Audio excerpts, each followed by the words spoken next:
Dear students, today we will discuss a very important concept in molecular orbital theory.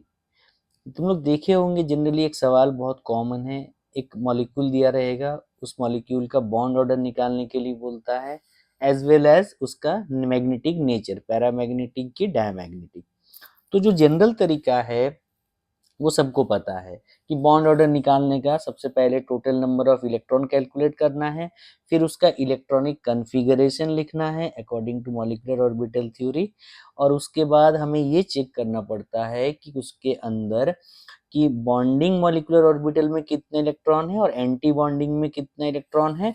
तो bond order निकालने का formula ये है, half number of electron in bonding ammo minus number of electron in anti bonding ammo. तो ये bond order निकालने का तरीका है। उसके बाद इलेक्ट्रॉनिक कन्फिगरेशन से हमें ये चेक करना पड़ेगा कि यहाँ पे इलेक्ट्रॉन अगर पेयर्ड है तो ये हो जाता है डायामैग्नेटिक, और अगर अनपेयर्ड है तो ये हो जाएगा पैरामैग्नेटिक। लेकिन ये मेथड थोड़ा लेंदी है क्योंकि हमें पहले इलेक्ट्रॉनिक कन्फिगरेशन लिखना पड़ेगा, फिर हमें बॉन्ड ऑर्डर निकालना पड़ेगा, फिर देखना पड़ेगा पैरामैग्नेटिक है कि डायमैग्नेटिक है। उससे थोड़ा सा शॉर्टकट तरीका ये है कि सबसे पहले हम लोग क्या करेंगे, एक इस तरह का एक डायग्राम बनाएंगे। सिंपल डायग्राम है, कुछ नहीं है। इधर लिखेंगे 0 से लेकर के 20 तक लिखना है।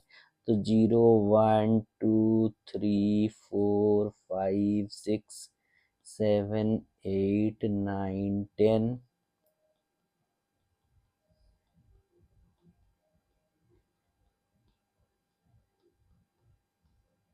ये लिख देंगे। और इधर लिखेंगे क्या, 0 फिर 0.5 करके बढ़ाएंगे, 0.5, ये 1, ये 1.5, ये 2, ये 2.5, ये है 3। एक चीज ध्यान में रखना है कि टोटल नंबर ऑफ इलेक्ट्रॉन जो है जब 14 होता है तो मैक्सिमम बॉन्ड ऑर्डर, इधर इधर क्या एक्चुअली क्या है, बॉन्ड ऑर्डर है, और इधर क्या है, टोटल नंबर ऑफ इलेक्ट्रॉन, इधर क्या है, टोटल नंबर ऑफ इलेक्ट्रॉन। अब हम एक काम करेंगे, अगर bond order total number of electron 4 है, इसका बॉन्ड ऑर्डर होता है 0। अब आएंगे एक एक करके। तो पहले एक ऐसा ग्राफ बनाओ, यहाँ से क्या करना है, पहले जैसे एक ऐसा 2 के लिए होता है बॉन्ड ऑर्डर 1, ये ऐसा ग्राफ ऐसा होगा, तो ये एक होगा यहाँ से यहाँ। 4 और 8 के बीच में 6 में भी ऐसा ही ग्राफ आएगा।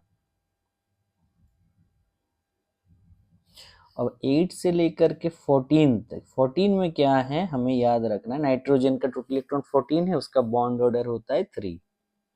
यानी ग्राफ कैसा बनेगा, यहाँ से यहाँ गया और यहाँ से यहाँ आया, बस।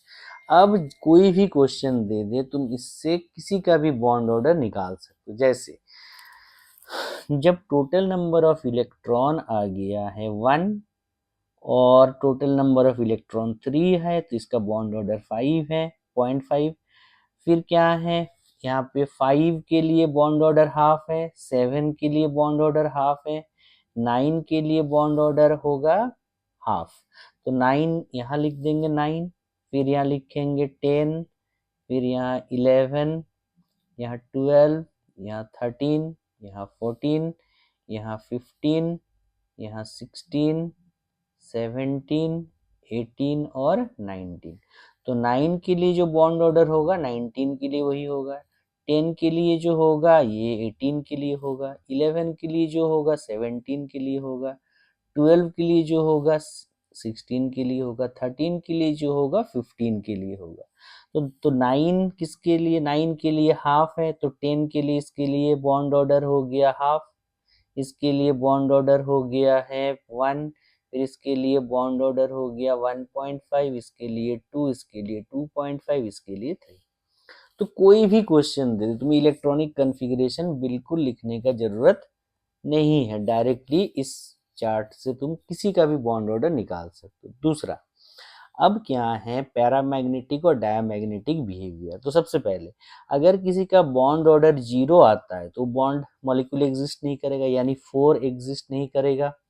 Bond order 08 total number of electron 8 के लिए है, ये भी एग्जिस्ट नहीं करेगा, और 20 के लिए भी एग्जिस्ट नहीं करेगा मॉलिक्यूल, क्योंकि बॉन्ड ऑर्डर उसका आता है 0। अब एक चीज याद रखना है, जो total number of electron add करने पे आता है ऑड, तो ये ऑड इलेक्ट्रॉन अगर है तो पैरामैग्नेटिक होगा, और इवन अगर है तो डायामैग्नेटिक है। लेकिन एक्सेप्शन क्या है, 10, 16 और 32, ये क्या है, ये इवन है बट ये पैरामैग्नेटिक है, इवन बट पैरामैग्नेटिक। तो जरा बताओ, 1 के लिए क्या हो जाएगा, पैरामैग्नेटिक, 2 के लिए डायामैग्नेटिक, 3 के लिए पैरामैग्नेटिक, 5 के लिए पैरा, 6 के लिए डाया, 7 के लिए पैरा, 8 एग्जिस्ट नहीं करता है, 9 के लिए पैरा, 10 के लिए पैरा, 11 के लिए पैरामैग्नेटिक, 12 के लिए हो जाएगा डायामैग्नेटिक, 13 के लिए पैरा। इसी तरह से तुम लोग चेक कर सकते हो। 16 में एक्सेप्शन है, यहाँ पे हो जाएगा पैरामैग्नेटिक, 14 हो जाएगा डायामैग्नेटिक, 15 हो जाएगा पैरामैग्नेटिक, इसी तरह से 17 हो जाएगा पैरामैग्नेटिक, 18 हो जाएगा डायामैग्नेटिक, 19 हो जाएगा पैरामैग्नेटिक। अब तुम लोग जो पी वाई क्यू है, तुम कोई भी पी वाई क्यू उठा लो और इसमें जितना भी सवाल दिया है सब बना लो। होप कि सारा सवाल आसानी से बन जाएगा।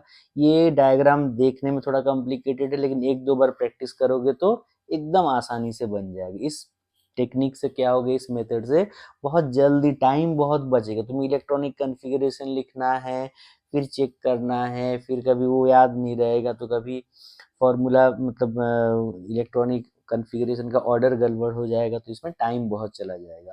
तो इसमें कुछ नहीं दिमाग लगाना है, पहले इधर क्या लिखना है, टोटल नंबर ऑफ इलेक्ट्रॉन, और इधर क्या आएगा, बॉन्ड ऑर्डर। बॉन्ड ऑर्डर को 0.5 के इंटरवल में ले लेना है, और इधर 0 से 20 में लेना है।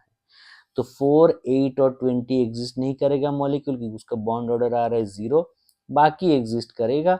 और इस हिसाब से तुम किसी का भी बॉन्ड ऑर्डर निकाल सकते हो। जैसे नाइट्रोजन के लिए क्या हो जाएगा, टोटल इलेक्ट्रॉन 14, अगर N2 माइनस देगा तो 15 इलेक्ट्रॉन होगा, N2 प्लस होगा तो 13 इलेक्ट्रॉन होगा, O2 में 16 इलेक्ट्रॉन है ना, O2 प्लस में हो जाएगा 15 इलेक्ट्रॉन, तो 15 इलेक्ट्रॉन के लिए जितना भी कॉन्फ़िगरेशन है सब तुम लोग सॉरी बॉन्ड ऑर्डर निकाल सकते हो, एज वेल एज इसका मैग्नेटिक नेचर।